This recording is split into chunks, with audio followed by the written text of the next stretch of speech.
नमस्कार। Life in colour में आप सभी का स्वागत है। आइए आज हम सुनते हैं मुंशी प्रेमचंद जी की लोकप्रिय उपन्यास गौदान का अगला भाग। पिछले भाग में आपने सुना कि कैसे गोबर और उसकी प्रेमिका के बीच में बातचीत हुई और उनकी प्रेम कहानी ने जन्म लिया है। अब इस भाग में हम आगे देखते हैं कि उनकी प्रेम कहानी में किस तरह के मोड़ आते हैं। जेठ की उदास और गर्म संध्या सेमरी की सड़कों और गलियों में पानी के छिड़काव से शीतल और प्रसन्न हो रही थी। मंडप के चारों तरफ फूलों और पौधों के गमले सजे गए थे। बिजली के पंखे चल रहे थे। राय साहब अपने कारखानों में बिजली बनवा लेते थे। उनके सिपाही पीली वर्दियां डाटे, नीले साफे बांधे जनता पर रौब जमाते फिरते थे। नौकर उजले कुर्ते पहने और केसरिया पाग बांधे मेहमानों और मुखियों का आदर सत्कार कर रहे थे।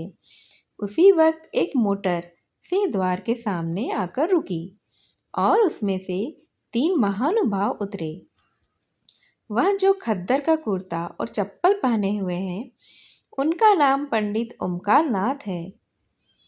आप दैनिक पत्र बिजली के यशस्वी संपादक हैं, जिन्हें देश चिंता ने घुला डाला है। दूसरे महाशय जो कोट पैंट में हैं, वह है तो वकील, पर वकालत न चलने के कारण एक बीमा कंपनी की दलाली करते हैं और ताल्लुकेदारों को महाजनों और बैंकों के से कर्ज दिलाने में वकालत से कहीं ज़्यादा कमाई कर लेते हैं। इनका नाम है श्याम बिहारी।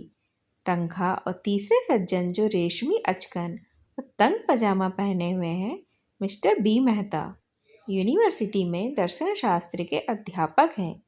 ये तीनों सज्जन राय साहब के सहपाठियों में से एक हैं और शगुन के उत्सव पर निमंत्रित हुए हैं।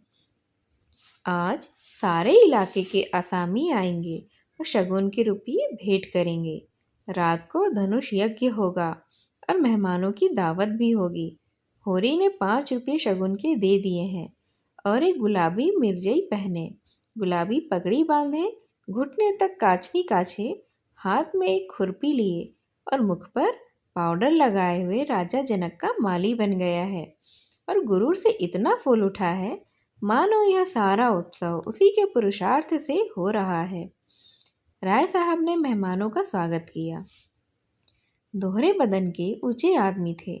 गठा हुआ शरीर, तेजस्वी चेहरा, ऊंचा माथा, गोरा रंग, जिस पर सरवती रेशमी चादर खूब खिल रही थी।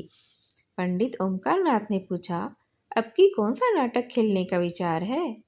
मेरे रस की तो यहाँ वही एक वस्तु है। राय साहब ने तीनों सज्जनों को अपनी रावटी के सामने कुर्सियों पर बैठाते हुए कहा, पहले तो धनुष यज्ञ होगा, उसके बाद एक प्रहसन। नाटक कोई अच्छा ना मिला, कोई तो इतना लंबा कि शायद 5 घंटों में भी खत्म ना हो, और कोई इतना क्लिष्ट कि शायद यहाँ एक व्यक्ति भी उसका अर्थ ही ना समझे। आखिर मैंने स्वयं एक प्रहसन लिख डाला जो 2 घंटों में पूरा हो जाएगा। ओमकार नाथ को राय साहब की रचना शक्ति में बेहद संदेह था।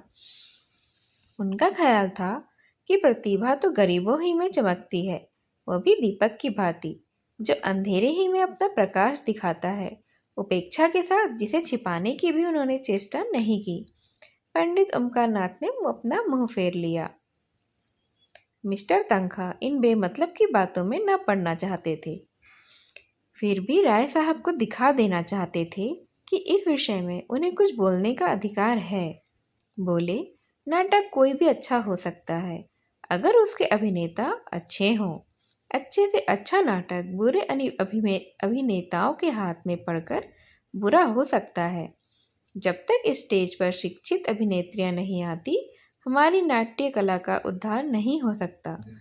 अब की तो आपने काउंसिल में प्रश्नों की धूम मचा दी। मैं तो दावे के साथ कह सकता हूँ कि किसी मेंबर का रिकॉर्ड इतना शानदार नहीं है। दर्शन के अध्यापक मिस्टर मेहता इस प्रशंसा को सहन नहीं कर सकते थे। विरोध तो करना चाहते थे, पर सिद्धांत की आड़ में। उन्होंने हाल ही में एक पुस्तक कई साल के परिश्रम से लिखी थी। उसकी जितनी धूम होनी चाहिए थी, उसकी शतांश भी नहीं हुई थी। इससे बहुत ही दुखी थे। बोले, भाई, मैं प्रश्नों का कायल नहीं। मैं चाहता हूँ हमारा जीवन हमारे सिद्धांतों के अनुकूल हो। आप कृषक के शुभेच्छु हैं, उन्हें तरह तरह की रियायत देना चाहते हैं, जमींदारों के अधिकार छीन लेना चाहते हैं, बल्कि उन्हें आप समाज का शाप कहते हैं। फिर भी आप जमींदार हैं, वैसे ही जमींदार जैसे हजारों और जमींदार हैं।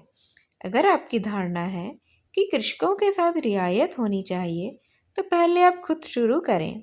काश्तकारों को बगैर नजराने के लिए पट्ट लिख दें, बेगार बंद कर दें, इजाफा लगान को तिलांजलि दे दें, चिरावर ज़मीन छोड़ दें।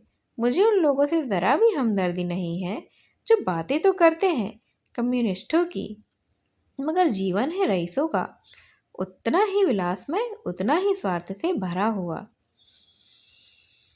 राय साहब को आघात पहुंचा। वकील साहब के माथे पर बल पड़ गए और संपादक जी के मुंह में जैसे कालिख लग गई। वह खुद समिष्टवादी के पुजारी थे, पर सीधे घर में आग न लगाना चाहते थे। तनखा ने राय साहब की वकालत की। मैं समझता हूँ राय साहब का अपने असामियों के साथ जितना अच्छा व्यवहार है, अगर सभी जमींदार वैसे ही हो जाएं, तो यह कोई प्रश्न ही ना रहे। मेहता ने हथौड़े की दूसरी चोट जमाई। मानता हूँ आपका अपने असामियों के साथ बहुत ही अच्छा व्यवहार है, मगर प्रश्न यह है कि उसमें स्वार्थ है या नहीं। इसका कारण क्या यह नहीं हो सकता कि मध्यम आंच में भोजन स्वादिष्ट पकता है? गुड़ से मारने वाला जहर से मारने वाले की अपेक्षा कहीं सफल हो सकता है। मैं तो केवल इतना जानता हूँ, हम या तो साम्यवादी हैं या नहीं है तो उसका व्यवहार करें, नहीं है तो बकना छोड़ दें। मैं नकली जिंदगी का विरोधी हूँ। अगर मांस खाना अच्छा समझते हो तो खुलकर खाओ, बुरा समझते हो तो मत खाओ। यह तो मेरी ही समझ में आता है, लेकिन अच्छा समझना और छिपकर खाना, यह मेरी समझ में नहीं आता। मैं तो इसे कायरता भी कहता हूँ और धूर्तता भी, जो वास्तव में एक ही है। राय साहब की सभा चतुर आदमी थे। अपमान और आघात को धैर्य और उदारता से सहने का उन्हें अभ्यास था। कुछ असमंजस में पड़े हुए बोले, आपका विचार बिल्कुल ठीक है मेहता जी। आप जानते हैं मैं आपकी साफगोई का कितना आदर करता हूँ, लेकिन आप यह भूल जाते हैं कि अन्य यात्राओं की भांति विचारों की यात्रा में भी पड़ाव होते हैं, और आप एक पड़ाव को छोड़कर दूसरे पड़ाव तक नहीं जा सकते। मानव जीवन का इतिहास इसका प्रत्यक्ष प्रमाण है। मैं उस वातावरण में पला हूँ जहाँ ईश्वर है और जमींदार ईश्वर का मंत्र। मैं स्वर्गवासी पिता असामियों पर इतनी दया करते थे कि पाले या सूखे में कभी आधा और कभी पूरा लगान माफ कर देते थे। अपने बखार से अनाज निकालकर असामियों को खिला देते थे। घर के गहने बेचकर कन्याओं के विवाह में मदद कर देते थे। मगर उसी वक्त तक, जब तक प्रजा उनको सरकार और धर्मावतार कहती रहे, उन्हें अपना देवता समझकर उनकी पूजा करती रहे।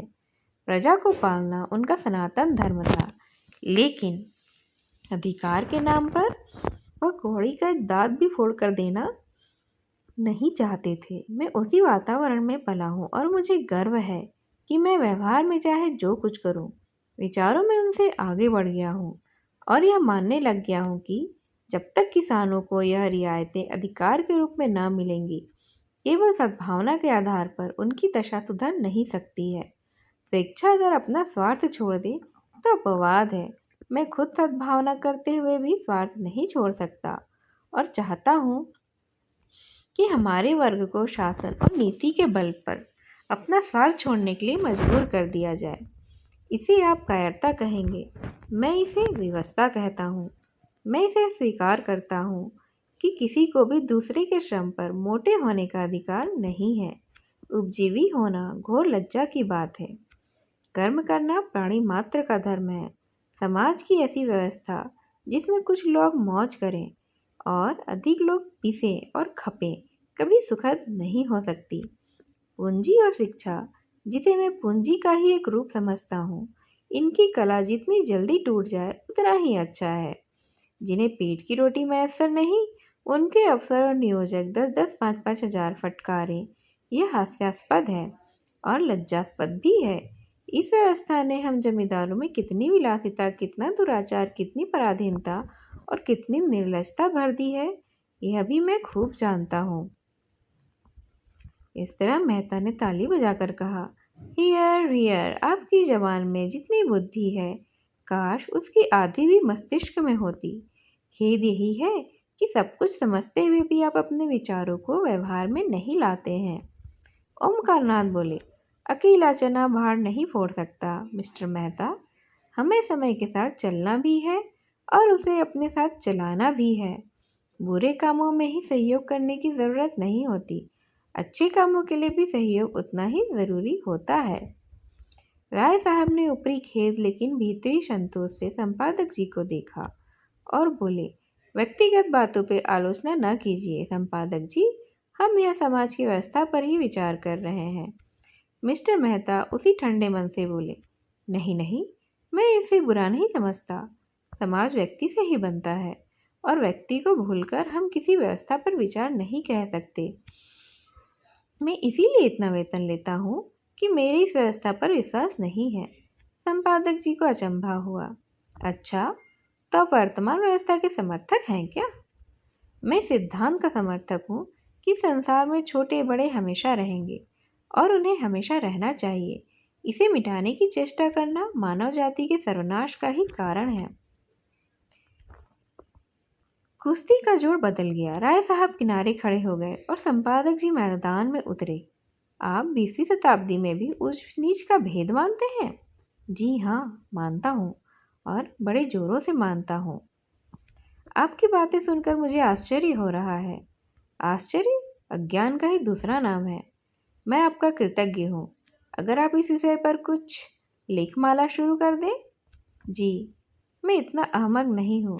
अच्छी रकम दिलवाइए तो अलबत्ता। आपने सिद्धांत ही ऐसा लिया है कि खुले खजाने पब्लिक को लूट सकते हैं। मुझ में और आप में अंतर इतना ही है कि मैं जो कुछ मानता हूँ उस पर चलता हूँ। आप लोग मानते कुछ हैं, करते कुछ हैं। धन को आप किसी अन्याय से बराबर फैला सकते हैं, लेकिन बुद्धि को, चरित्र को, रूप को, प्रतिभा को और बल को बराबर फैलाना तो आपकी शक्ति के बाहर है। तस्तरी में पान आ चुके थे। राय साहब ने मेहमानों को पान और इलायची देते हुए कहा, बुद्धि अगर स्वार्थ से मुक्त हो तो हमें उसकी प्रभुता मानने में कोई आपत्ति नहीं है। समाजवाद का यही एक आदर्श है। दूसरी मोटर भी आ पहुंची थी और मिस्टर खन्ना उतरे, जो एक बैंक के मैनेजर हैं और शक्कर मिल के मैनेजिंग डायरेक्टर भी हैं। 2 देवियां भी उनके साथ थी। राय साहब ने दोनों देवियों को उतारा। वह जो खद्दर की साड़ी पहने बहुत ही गंभीर और विचारशील है, मिस्टर खन्ना की पत्नी कामिनी खन्ना है। दूसरी महिला जो ऊंची एड़ी का जूता पहने हुए है और जिनकी मुख छवि पर हंसी फूट पड़ती है, मिस मालती हैं। आप इंग्लैंड से डॉक्टरी पढ़कर आई हैं और अब प्रैक्टिस करती हैं। ताल्लुकेदारों के महलों में उनका बहुत ही प्रवेश है। आप नवयुग की साक्षात प्रतिमा हैं। गात कोमल पर चपलता कूट कूट कर भरी हुई है। झिझक या संकोच का कहीं नाम नहीं है। मेकअप में प्रवीण है, भला की हाजिर जवाब, पुरुष मनोविज्ञान की अच्छी जानकार, आमोद प्रमोद को जीवन का तत्व समझने वाली, लुभाने और रिझाने की कला में भी निपुण है। जहाँ आत्मा का स्थान है वहाँ प्रदर्शन, जहाँ हृदय का स्थान है वहाँ हाव भाव, मनोद्वारों पर कठोर निग्रह, जिसमें इच्छा या अभिलाषा का लोप सा हो गया हो। आपने मिस्टर मेहता से हाथ मिलाते हुए कहा, सच कहती हूँ, आप सूरत से ही फिलोसोफर मालूम होते हैं। इस नई रचना में तो आपने आत्मवादियों को उधेड़ कर रख दिया। पढ़ते पढ़ते कई बार मेरे जी में आया कि आपसे लड़ जाऊं। फिलोसोफरों में हृदयता क्यों गायब हो जाती है?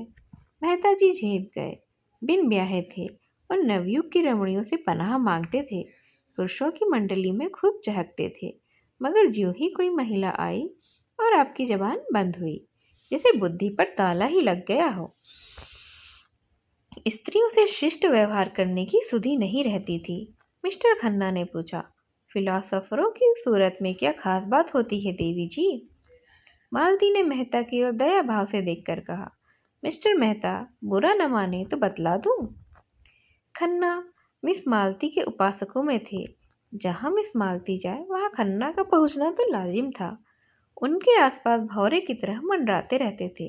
हर समय उनकी यही इच्छा रहती थी कि मालती से अधिक वही बोले, उनकी निगाह अधिक से अधिक उन्हीं पर रहे। खन्ना ने आंख मारकर कहा, फिलोसोफर किसी बात का बुरा नहीं मानते, उनकी यही सिफत है। तो सुनिए, फिलोसोफर हमेशा मुर्दा दिल होते हैं। जब देखिए अपने विचारों में मगन बैठे हैं, आपकी तरफ ताकेंगे मगर आपको देखेंगे नहीं। आप उनसे बातें किए जाए कुछ सुनेंगे भी नहीं, जैसे सुनने में उड़ रहे हों। सब लोगों ने कहा मारा। मिस्टर मेहता जैसे जमीन में गड़ गए। ऑक्सफोर्ड में मेरे फिलॉसफी के प्रोफेसर हस्बैंड थे। खन्ना ने टोका, नाम तो निराला है। जी हाँ, और थे भी। मिस्टर मेहता भी तो है ना। ये रोग सभी फिलोसोफरों को होता है। अब मेहता को अवसर मिला। बोले, आप भी तो इसी मरज में गिरफ्तार हैं। मैंने प्रतिज्ञा की है कि किसी फिलोसोफर से शादी करूंगी और यह वर्ग शादी के नाम से घबराता है। हस्बैंड साहब तो स्त्री को देखकर घर में छिप जाते थे। उनके शिष्यों में कई लड़कियां थी। अगर उनमें से कोई कभी कुछ पूछने के लिए उनके ऑफिस में चली जाती थी तो आप ऐसे ही घबरा जाते जैसे कोई शेर आ गया हो। हम लोग उन्हें खूब छेड़ा करते थे। बेचारे बड़े सरल हृदय, कई हजार की आमदनी थी, पर मैंने उन्हें हमेशा एक ही सूट पर पहने देखा। उनकी एक बहन थी, वो उनके घर का सारा प्रबंध करती थी। मिस्टर हस्बैंड को तो खाने की फिक्र ही नहीं रहती थी। मिलने वालों के डर से अपने कमरे का द्वार बंद करके सिर्फ लिखा पढ़ी करते थे। भोजन का समय आ जाता तो उनकी बहन आहिस्ता से भीतर के द्वार से उनके पास जाकर किताब बंद कर देती थी। तब उन्हें मालूम होता था कि खाने का समय हो गया। रात को भी भोजन का समय बंधा हुआ था। उनकी बहन कमरे की बत्ती बुझा दिया करती थी। एक दिन बहन ने किताब बंद करनी चाहिए तो आपने पुस्तक को दोनों हाथों से दबा लिया और बहन भाई में जोर आजमाई होने लगी। आखिर बहन उनकी पहरेदार कुर्सियां खींचकर भोजन के कमरे में ले आई। राय साहब बोले, मगर मेहता साहब तो बड़े खुशमिजाज और मिलनसार हैं, नहीं इस हंगामे में क्यों आते? तो आप फिलोसोफर ना होंगे। जब अपनी चिंताओं से हमारे सिर में दर्द होने लगता है तो विश्व की चिंता सिर पर लाद कर कोई कैसे प्रसन्न रह सकता है भला। उधर संपादक जी श्रीमती खन्ना से अपने आर्थिक कठिनाइयों की कथा कह रहे थे। बस यूँ समझिए श्रीमती जी कि संपादक का जीवन एक दीर्घ विलाप है, जिसे सुनकर लोग दया करने के बदले कानों पर हाथ रख लेते हैं। लेकिन उनकी कठिनाइयों की ओर किसी का ध्यान नहीं होता। हो तो वह सब कुछ है। उसे हर एक विद्या, हर एक कला में पारंगत होना चाहिए, लेकिन उसे जीवित रहने का अधिकार नहीं है। आप तो आजकल कुछ लिखती ही नहीं। आपकी सेवा करने का जो थोड़ा सौभाग्य मुझे मिल सकता है, उससे मुझे क्यों वंचित रखती हैं? मिसेज खन्ना को कविता लिखने का शौक था। इस नाते से संपादक जी की कभी कभी उनसे मुलाकात हो जाया करती थी, लेकिन घर के काम धंधों में व्यस्त रहने के कारण उन्हें कुछ दिनों से लिखने के लिए फुर्सत ही नहीं मिली थी। अब क्या लिखूं, कुछ सूझता ही नहीं। आपने कभी मिस मालती से कुछ लिखने को नहीं कहा? संपादक जी उपेक्षा के भाव से बोले, उसका समय मूल्यवान है कामिनी देवी। लिखते तो वो लोग हैं जिनके अंदर कुछ दर्द है, अनुराग है, लगन है और विचार है। जिन्होंने धन और भोगविलास को अपने जीवन का लक्ष्य बना लिया, वह भला क्या लिखेंगे? कामिनी ने ईर्ष्या मिश्रित विनोद से कहा, अगर आप उनसे कुछ लिखा सकें तो आपका प्रचार दोगुना हो जाएगा। लखनऊ में तो ऐसा कोई रसिक नहीं जो आपका ग्राहक ना बन जाए। अगर धन मेरे जीवन का आदर्श होता तो आज मैं इस दशा में नहीं होता। मुझे भी धन कमाने की कला आती है। आज चाहूँ तो लाखों कमा सकता हूँ, लेकिन यहाँ तो धन को कभी कुछ समझा ही नहीं।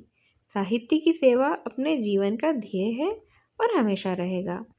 कम से कम मेरा नाम तो ग्राहकों में लिखवा दीजिए। आपका नाम तो ग्राहकों में नहीं, संरक्षकों में लिखूंगा। संरक्षकों में रानियों महारानियों को रखिएगा, जिनकी थोड़ी सी खुशामद करके आप अपने पत्र को लाभ की चीज़ बना सकते हैं। मेरी महारानी महारानी आप हैं। मैं तो आपके सामने किसी को हकीकत में नहीं समझता। जिसमें दयालु विवेक है वह मेरी रानी है। खुशामद से मुझे तो घृणा है। कामिनी ने चुटकी ले ली। लेकिन मेरी खुशामद तो आप कर रहे हैं संपादक जी। संपादक जी ने गंभीर होकर श्रद्धापूर्ण स्वर में कहा, यह खुशामद नहीं है देवी जी, हृदय के सच्चे उद्गार हैं। राय साहब ने पुकारा, संपादक जी जरा इधर आइएगा, मिस मालती आपसे कुछ कहना चाहती हैं। संपादक जी की यह सारी अकड़ गायब हो गई। नम्रता और विनय की मूर्ति बने हुए आकर खड़े हो गए। मालती ने उन्हें सदैव नेत्रों से देखकर कहा, मैं अभी कह रही थी कि दुनिया में मुझे सबसे ज़्यादा डर संपादकों से लगता है। आप लोग जिसे चाहें एक क्षण में बिगाड़ दें। मुझी से चीफ सेक्रेटरी साहब ने एक बार कहा, अगर मैं इस ब्लडी ओंकार नाथ को जेल में बंद कर सकूं तो अपने को भाग्यवान समझूं। ओमकार नाथ की बड़ी बड़ी मूछें खड़ी हो गई, आंखों में गर्व की ज्योति चमक उठी। यो वह बहुत ही शांत प्रकृति के आदमी थे, लेकिन ललकार सुनकर उनका पुरुषत्व उत्तेजित हो जाता था। दृढ़ता भरे स्वर में बोले, इस कृपा के लिए आपका कृतज्ञ हूँ। उस सभा में अपना जिक्र तो आता है, चाहे किसी भी तरह आए। मिस मालती ने और उकसाया, मगर मेरी समझ में आपकी यह नीति नहीं आती कि जब आप मामूली शिष्टाचार से अधिकारियों का सहयोग प्राप्त कर सकते हैं तो क्यों उनसे कन्नी काटते हैं। ओमकार नाथ अभिमान के साथ बोले, यही तो मैं नहीं कर सकता देवी जी। मैंने अपने सिद्धांतों को सदैव ऊंचा और पवित्र रखा है और जीते जी उनकी रक्षा करूंगा। दौलत के पुजारी तो गली गली में मिलेंगे, मैं सिद्धांतों के पुजारियों में हूँ। मैं इसे दंभ कहती हूँ। आपकी इच्छा, धन की आपको परवाह नहीं है, सिद्धांतों का खून करके तो नहीं है, तो आपके पत्र में विदेशी वस्तुओं के विज्ञापन क्यों होते हैं। ओमकार नाथ के पास सचमुच कोई जवाब नहीं था। वह बंगले झांकते देखकर राय साहब ने उनकी हिमायत की, तो आखिर आप क्या चाहती हैं, इधर से भी मारे जाए उधर से ही मारे जाए, तो पत्र कैसे चलेगा। मिस मालती ने दया करना नहीं सीखा था। पत्र नहीं चलता तो बंद कीजिए। अपना पत्र चलाने के लिए आपको विदेशी वस्तुओं के प्रचार का तो कोई अधिकार नहीं है। अगर आप मजबूर हैं तो सिद्धांतों का ढोंग को छोड़ दीजिए और अपने आप को सिद्धांतवादी मत कहिए। मेहता खिल उठा। थोड़ी देर पहले उन्होंने खुद इसी विचार का प्रतिपादन किया था। उन्हें मालूम हुआ कि इस रमणी में विचार की शक्ति भी है, केवल तितली नहीं संकोच जाता रहा। यही बात अभी मैं कह रहा था। विचार और व्यवहार में सामंजस्य का न होना ही धूर्तता है और मक्कारी है। मिस मालती प्रसन्न मुख से बोली, तो इस विषय में आप और मैं एक हुए और मैं भी फिलोसोफर होने का दावा कर सकती हूँ ना। खन्ना की जीभ में खुजली हो रही थी। वे बोले, आपका एक एक अंग फिलॉसफी में डूबा हुआ है। मालती ने उनकी लगाम खींची। अच्छा, आपको भी फिलॉसफी में दखल है। मैं तो समझती थी आप बहुत पहले अपने फिलॉसफी को गंगा में डुबो बैठे हैं। नहीं, आप इतने बैंक और कंपनियों के डायरेक्टर ना होते। राय साहब ने खन्ना को संभाला। तो क्या आप समझती हैं कि फिलॉसफरों को हमेशा फाके मस्त रहना चाहिए। जी हाँ, फिलॉसफर अगर मोह पर विजय ना पा सके तो फिलॉसफर कैसा होगा। इस लिहाज से तो शायद मिस्टर मेहता भी फिलॉसफर नहीं ठहरेंगे। मेहता ने जिस आस्तीन चढ़ाकर कहा, मैंने तो कभी यह दावा नहीं किया राय साहब। मैं तो इतना ही जानता हूँ कि जिन औजारों से लोहा काम करता है उन्हीं औजारों से सोनार नहीं करता है।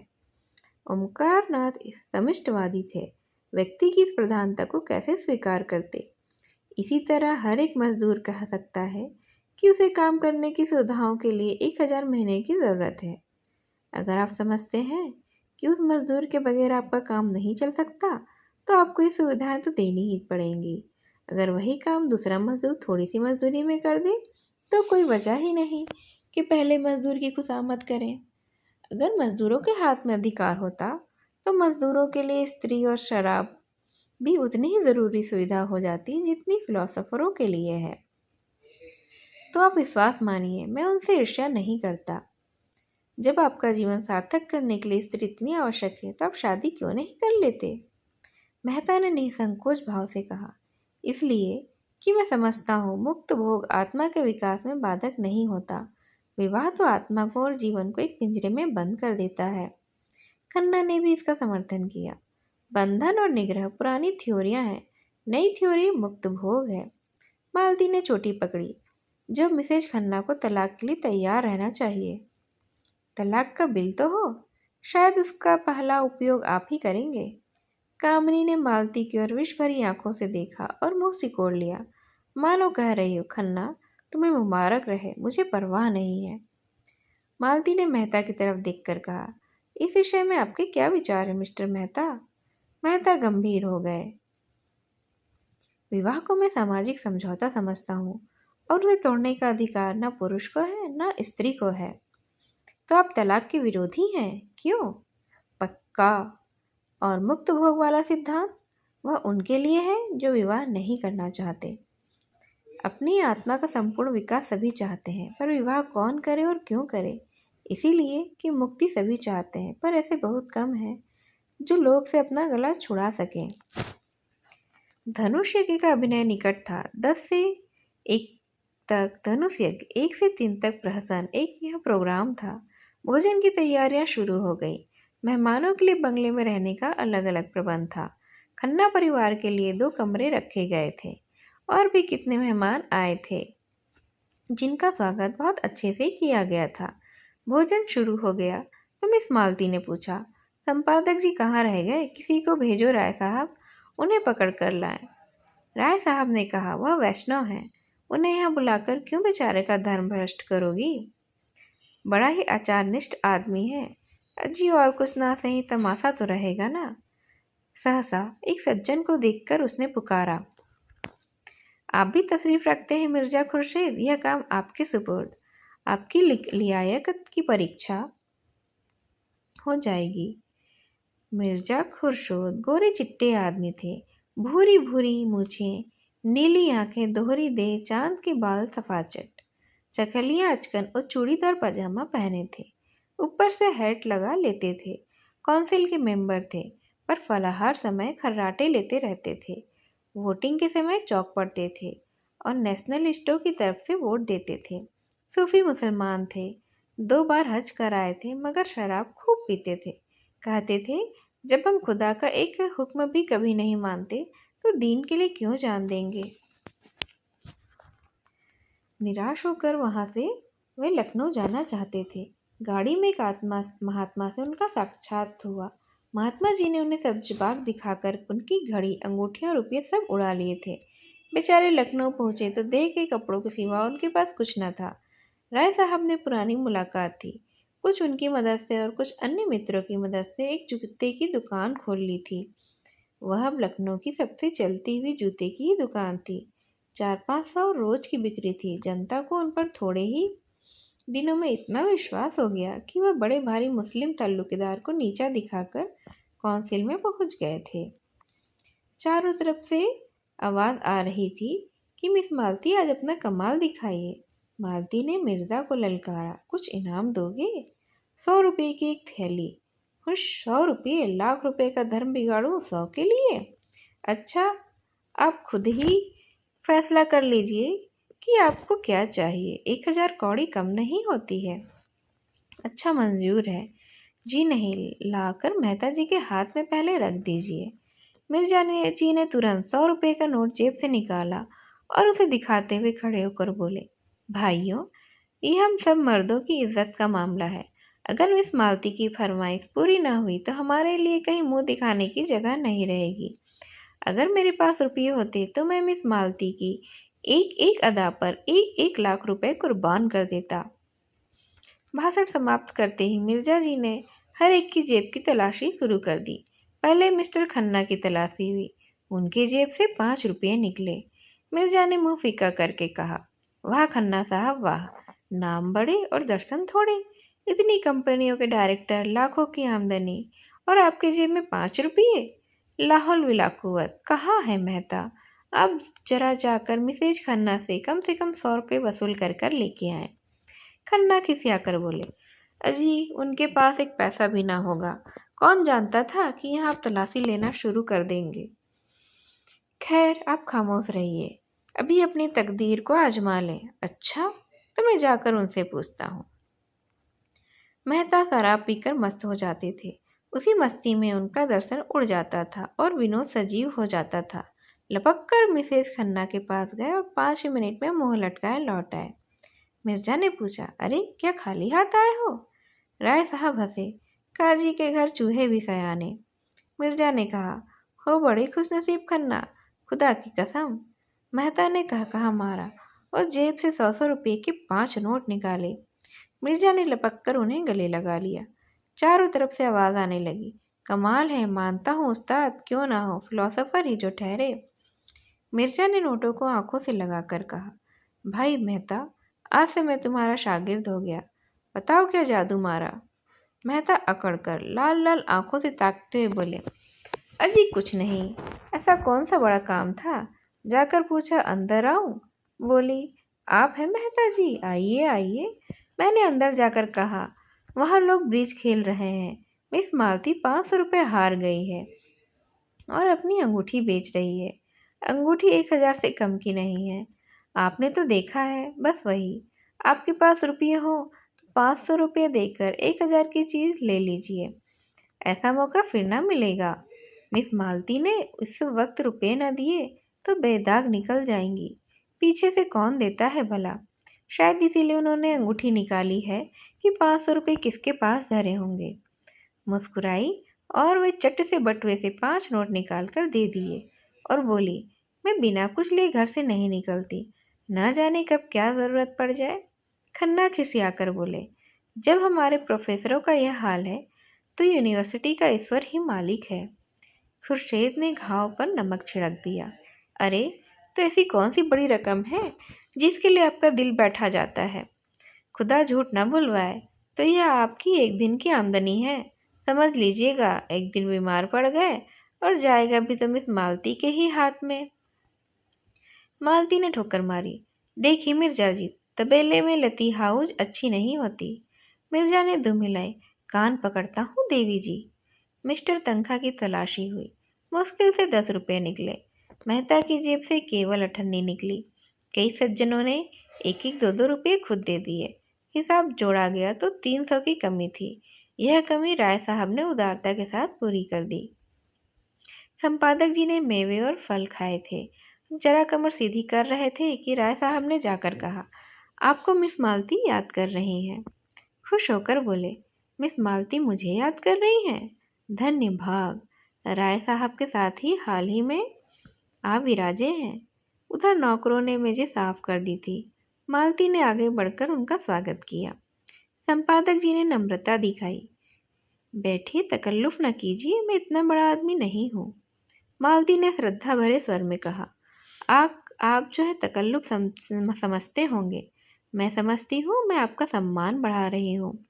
यूँ आप अपने को कुछ ना समझें और आपको शोभा भी यही देता है। लेकिन यहाँ जितने सज्जन जमा हैं सभी आपके राष्ट्र और साहित्य सेवा से भली भांति परिचित हैं। आपने इस क्षेत्र में जो महत्वपूर्ण काम किया है, अभी चाहे लोग उसका मूल्य ना समझें, लेकिन वह समय बहुत दूर नहीं। मैं तो कहती हूँ वह समय आ गया है। ओमकारनाथ के जीवन में पहला अवसर था कि उन्हें चोटी के आदमियों में इतना सम्मान मिले।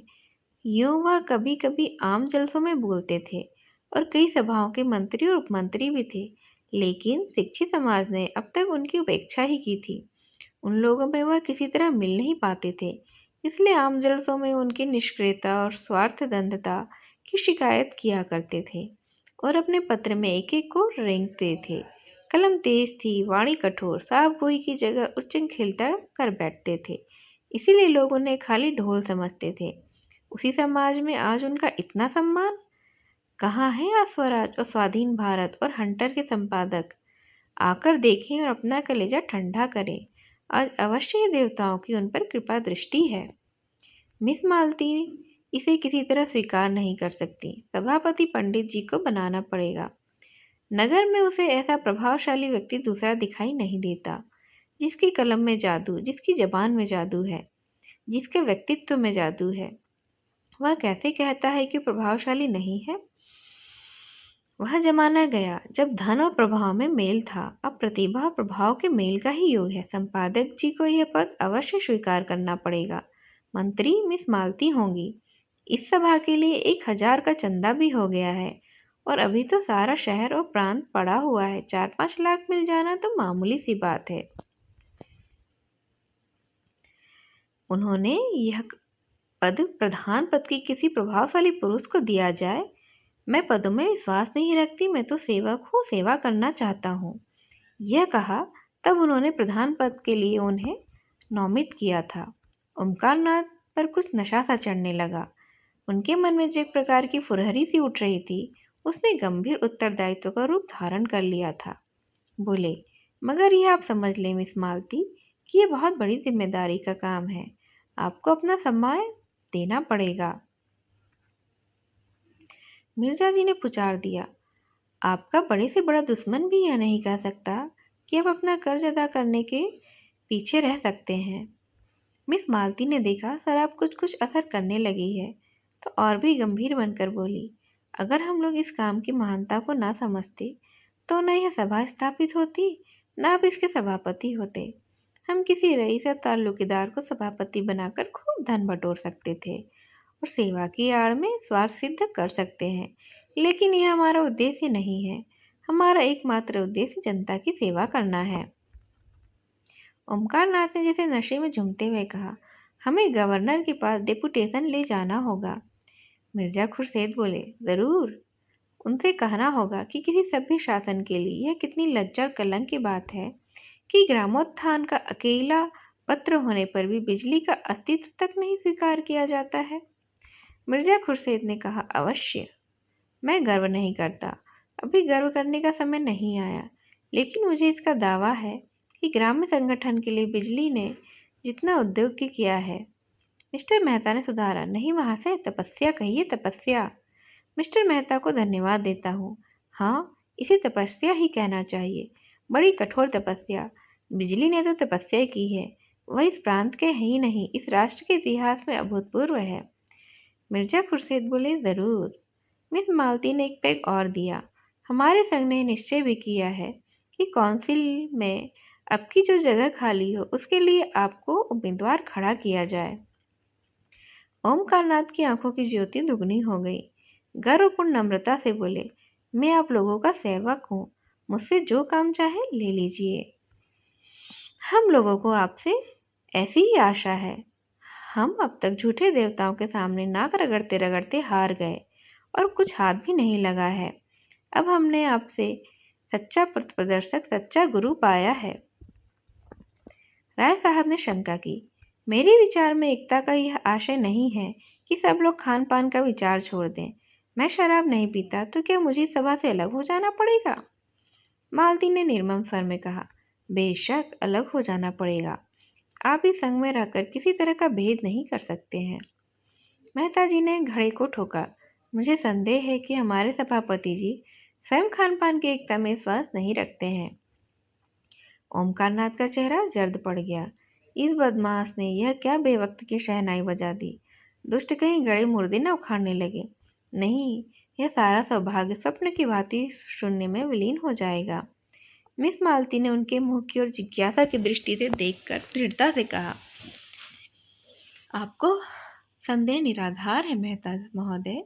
क्या आप समझते हैं कि राष्ट्र की एकता का ऐसा अनन्य उपासक, ऐसा उदार चित्ता पुरुष, ऐसा रसिक कवि इस निरर्थक और लज्जाजनक भेद को मान समझेगा? ऐसी शंका करना उसकी राष्ट्रीयता का अपमान करना है। ओमकारनाथ का मुखमंडल प्रदीप्त हो गया। प्रसन्नता और संतोष की आभा झलक पड़ी।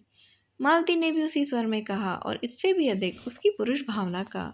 एक रमणी के हाथों से शराब का प्याला पाकर वो कौन भद्र पुरुष होगा जो इनकार कर देगा? यह तो नारी जाति का अपमान ही होगा। वह उनके अदाओं पर मर मिटने के लिए बड़े बड़े माहिर ललायित रहते हैं।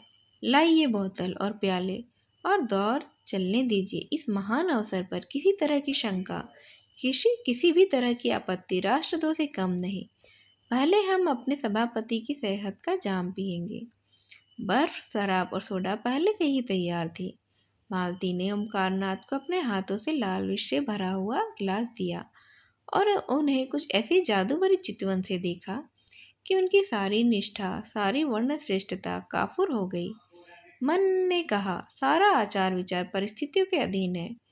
आज तुम दरिद्र हो, किसी मोटर कार को धूल उड़ाते देखते हो तो ऐसा बिगड़ते हो कि उसे पत्थरों से चूर चूर कर दोगे। लेकिन क्या तुम्हारे मन में कार की लालसा नहीं है? क्या इस लालसा को तुम ठुकरा सकते हो? उन्होंने गिलास ले लिया और सिर झुकाकर अपनी कृतज्ञता दिखाते हुए उन्होंने आगे कहा,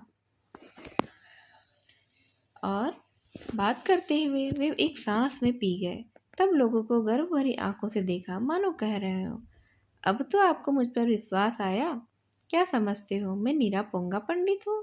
अब तो मुझे दम्भी और पाखंडी कहने का साहस नहीं कर सकते। हॉल में ऐसा शोरगुल मचा कि कुछ ना पूछो, जैसे पिटारे में बंद कह कहे निकल पड़े हो।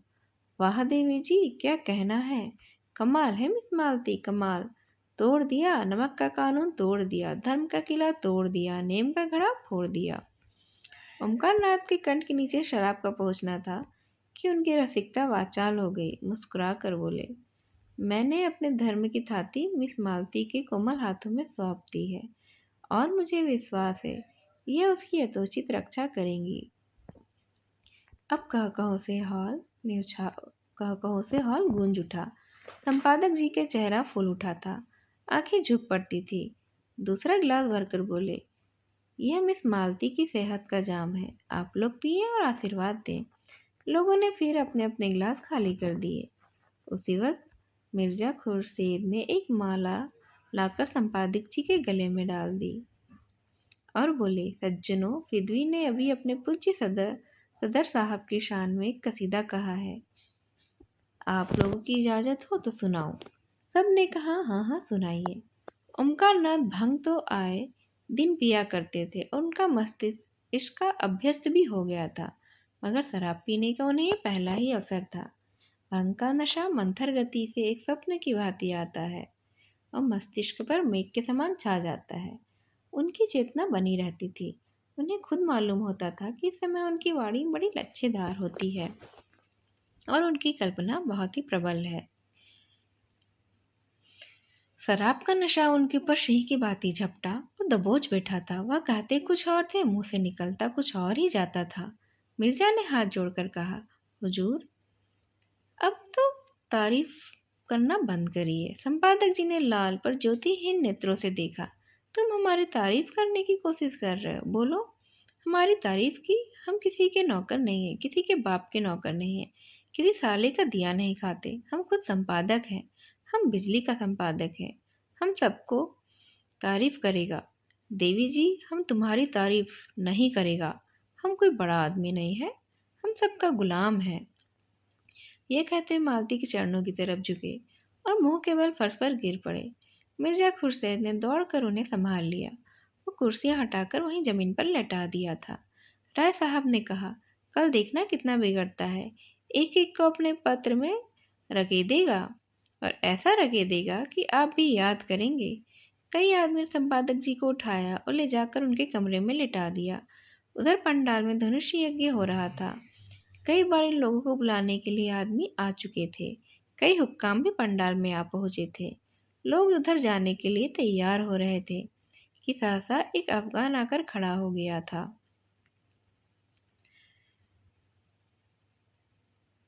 सिर पर पगड़ी पहने हुए था और कंधों पर बंदूक रखे, कमर में तलवार बांधे, ना जाने किधर से आकर वह अचानक खड़ा हो गया था।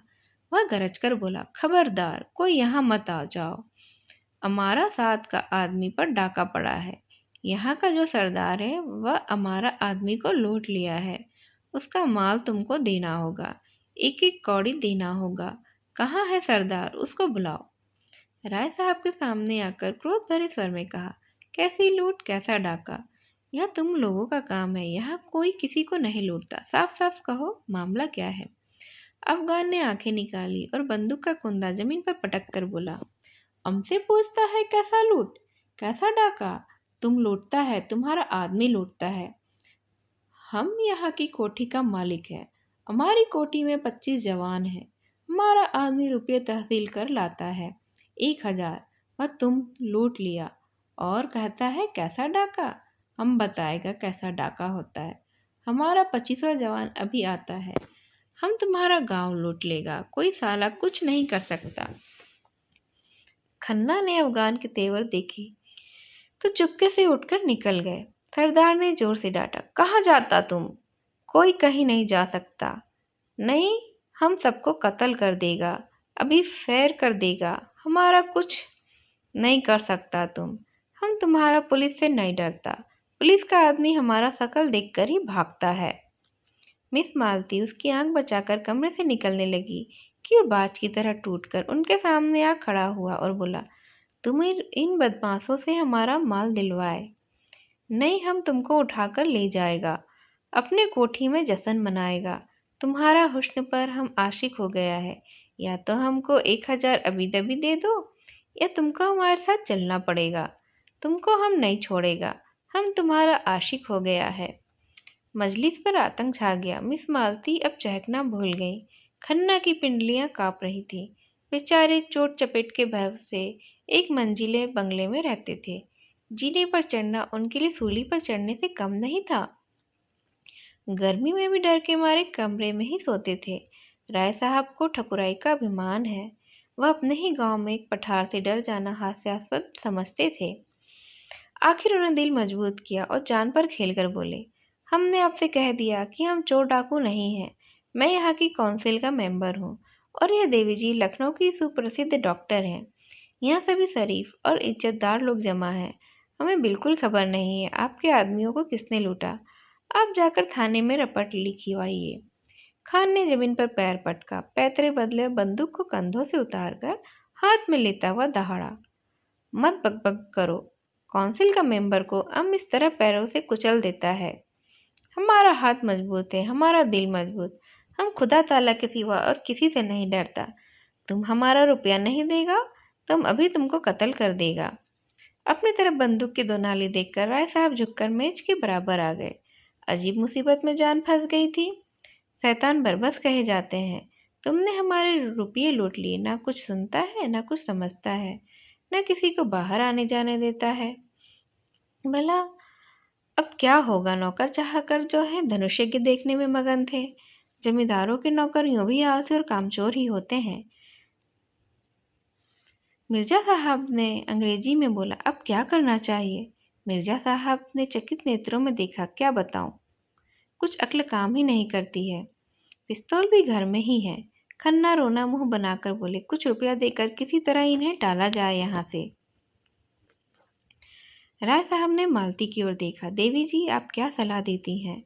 मालती का मुखमंडल तमतमा रहा था। बोली, होगा क्या, मेरी इतनी बेइज्जती हो रही है और आप लोग बैठे देख रहे हैं। 20 मर्दों के होते हुए एक उज्जट पठान मेरी इतनी दुर्गति कर रहा है। आप लोगों के खून में जरा भी गर्मी नहीं आती? बताइए तो। मगर देवी जी, मर जाने को जितना आसान समझती थी और वह लोग इतना नहीं समझते थे। कोई आदमी बाहर निकलने की फिर हिम्मत ही नहीं कर रहा था। पठान गुस्से में आकर 10-5 फेर कर दे तो यही उनका सफाया हो जाए। खन्ना ने मालती को फटकारा, देवी जी, आप तो हमें ऐसे लताड़ रही हैं मानो अपने प्राण रक्षा करना कोई हमारा ही काम हो। प्राण का मोह प्राणी मात्र में होता है, हम लोगों में भी तो है, तो कोई लज्जा की तो बात नहीं है ना। आप हमारी जान इतनी सस्ती क्यों समझती हैं? राय साहब ने गर्म होकर कहा, अगर इसने देवी जी को हाथ लगाया तो चाहे मेरी लाश यहीं तड़पने लगे, मैं उससे भिड़ जाऊंगा। आखिर वह भी एक आदमी है। मिर्जा साहब ने संदेह से सिर हिलाकर कहा, राय साहब, आप अभी तो इन सबों के मिजाज से वाकिफ नहीं है। ये फैर करना शुरू करेगा तो फिर किसी को जिंदा नहीं छोड़ेगा। मिस्टर तनखा बेचारे आने वाले चुनाव की समस्या सुलझाने आए थे। 10-5 हजार का वारा न्यारा करके घर जाने का स्वप्न देख रहे थे। यहाँ तो जीवन का पर संकट ही आ पड़ा। बोले, सबसे सरल उपाय यही है जो भी खन्ना जी ने बतलाया। 1,000 की ही बात है और रुपये मौजूद हैं, तो आप लोग क्यों इतना सोच विचार कर रहे हैं? मिस मालती ने तनखा को तिरस्कार भरी आंखों से देखा। आप लोग इतने कायर हैं, मैं तो यह ना समझती थी। मैं भी यह ना समझता था कि आपको इतने रुपए प्यारे हैं, और वह भी मुफ्त के। जब आप लोग मेरा अपमान देख सकते हैं तो अपने घर की स्त्रियों का अपमान भी देख ही सकते होंगे। तो आप भी पैसे के लिए अपने घर के पुरुषों को क्या होम में दे देंगी? खान इतनी देर तक झल्लाया हुआ सा इन लोगों की गिटपिट ही सुन रहा था। एकाएक गरज कर बोला, हम अब नहीं मानेगा। हम इतनी देर से यहाँ खड़ा है, तुम लोग कोई जवाब नहीं देता है। हम सबको यहीं मार देगा। तुम रुपया नहीं देता, हम सीटी बजाएगा, हमारा 25 जवान आ जाएगा। फिर आंखों में प्रेम की ज्वाला भरकर उसने मिस मालती को देखा। तुम हमारे साथ चलेगा दिलदार, हम तुम्हारे ऊपर फिदा हो गया है। सच्चा इश्क क्या है हम दिखा देगा। तुम्हारा इशारा पाते ही हम अपने सीने में कंझर चुभा सकता है। मिर्जा ने घिंघिया कर कहा, देवी जी खुदा के लिए मुझी को रुपये दे दीजिए। खन्ना ने हाथ जोड़कर भी याचना की, हमारे ऊपर दया करिए मिस मालती। राय साहब तनकर बोले, हरगिज नहीं, आज जो कुछ होना है हो जाए। हम खुद मर जाएंगे या इन जालिमों को हमेशा के लिए सबक सिखाएंगे। तनखा ने राय साहब को डांट बताई, शेर की मान में घुसना कोई बहादुरी नहीं है, मैं तो इसे मूर्खता ही समझता हूँ। मगर मिस मालती के मनोभाव तो कुछ और ही थे। खान के लालसा प्रदीप नेत्रों ने उन्हें आश्वस्त कर दिया था और अब इस कांड में उन्हें मनचलेपन का आनंद आ रहा था। उनका हृदय कुछ देर इन नर पुंगुओं के बीच में रहकर उनके बर्बर प्रेम का आनंद उठाने के लिए ललचा रहा था। शिष्ट प्रेम की दुर्बलता और निर्जीवता का उन्हें अनुभव हो चुका था। उन्होंने खान साहब के सामने जाकर निशंक भाव में कहा, तुम्हें रुपये नहीं मिलेंगे। खान ने हाथ बढ़ाकर कहा, तो हम तुमको लूट ले जाएगा। तुम इतने आदमियों के बीच में हमें नहीं ले जा सकते हो। अब हम तुमको 1000 आदमियों के बीच में ले जा सकता है। तुमको जान से हाथ धोना पड़ेगा। हम अपने मासूक के लिए अपने जिस्म का एक एक बोटी नुचवा सकता है। उसने मालती का हाथ पकड़कर खींचा। उसी वक्त होरी ने कमरे में कदम रखा। वह राजा जनक का माली बना हुआ था और उनके अभिनय ने देहातियों को हंसाते हंसाते लौटा दिया था। उसने सोचा, मालिक अभी तक क्यों नहीं आए? वह अभी तो आकर देखे कि देहाती इस काम में कितने कुशल होते हैं। उनके यार दोस्त भी तो देखें कैसे मालिक को बुलाए। यह अवसर खोज रहा था और जो ही मोहलत मिली दौड़ा आया। यहाँ आया तो यहाँ यह सब देखकर वो भौचक्का रह गया। उसी वक्त राय साहब ने पुकारा, हौरी दौड़ कर जाओ, सिपाहियों को बुला कर ला। हौरी पीछे मुड़ा था कि खान ने उसके सामने बंदूक तान कर डांटा, कहाँ जाता है सुअर, हम गोली मार देगा। हौरी गंवार था। लाल पगड़ी देखकर उसके प्राण निकल जाते थे, लेकिन मस्त सांड पर लाठी लेकर पील पड़ता था। वह कायर नहीं था, मारना और मरना दोनों जानता था, मगर पुलिस के हथकंडों के सामने उसकी एक नहीं चलती थी। मगर जब मालिक ललकारते हो तो फिर किस चीज़ का डर? तब तो मौत के मुंह में भी कूद सकता है। उसने झपटकर खान की कमर पकड़ी और ऐसा अड़ंगा मारा कि खान चारों खाने चित्त जमीन पर आ गिरा और लगा पस्तों में गालियां देने। होरी उसकी छाती पर चढ़ बैठा और जोर से दाढ़ी पकड़कर खींची। दाढ़ी उसके हाथ में आ गई। खान ने तुरंत अपनी कुलाह उतार फेंकी और जोर मारकर खड़ा हो गया। अरे, ये तो मिस्टर मेहता है। वाह! लोगों ने चारों तरफ से मेहता को घेर लिया। कोई उनके गले लगता तो कोई उनकी पीठ पर थपकियां देता। और मिस्टर मेहता के चेहरे पर न हंसी थी न गर्व, चुपचाप खड़े थे, मानो कुछ हुआ ही नहीं। मालती ने नकली रोष से कहा, आपने ये बहरूपपन कहाँ से सीखा? मेरा दिल अभी भी धड़ धड़ कर रहा है। मेहता ने मुस्कुराते हुए कहा, जरा इन भले आदमियों की जवाबमर्दी की परीक्षा ले रहा था, तो गुस्ताखी हुई हो तो क्षमा कीजिएगा। यह अभिनय जब समाप्त हुआ तो उधर रंगशाला में धनुष यज्ञ भी समाप्त हो चुका था और सामाजिक प्रहसन की तैयारियां हो रही थी। मगर इन सज्जनों को उसमें कोई विशेष दिलचस्पी नहीं थी। केवल मिस्टर मेहता देखने गए और आदि से अंत तक वहीं जमे रहे। उन्हें बड़ा मज़ा आ रहा था। बीच बीच में तालियां भी बजाते थे और फिर कहो का आग्रह करके अभिनेताओं को प्रोत्साहन भी दे रहे थे। इस कहानी का यह भाग यहीं समाप्त करती हूँ। इस कहानी के अगले भाग को सुनने के लिए आपको कुछ वक्त इंतज़ार करना होगा। मैं अगले भाग के साथ फिर आऊँगी। आपने इस कहानी का पिछला भाग अगर नहीं सुना होगा तो उसका लिंक मैंने डिस्क्रिप्शन में दे दिया है, आप वहाँ से जाके सुन सकते हैं। अगले भाग के साथ मैं फिर से आप सबसे मुलाकात करूँगी। तब तक के लिए धन्यवाद। नमस्कार।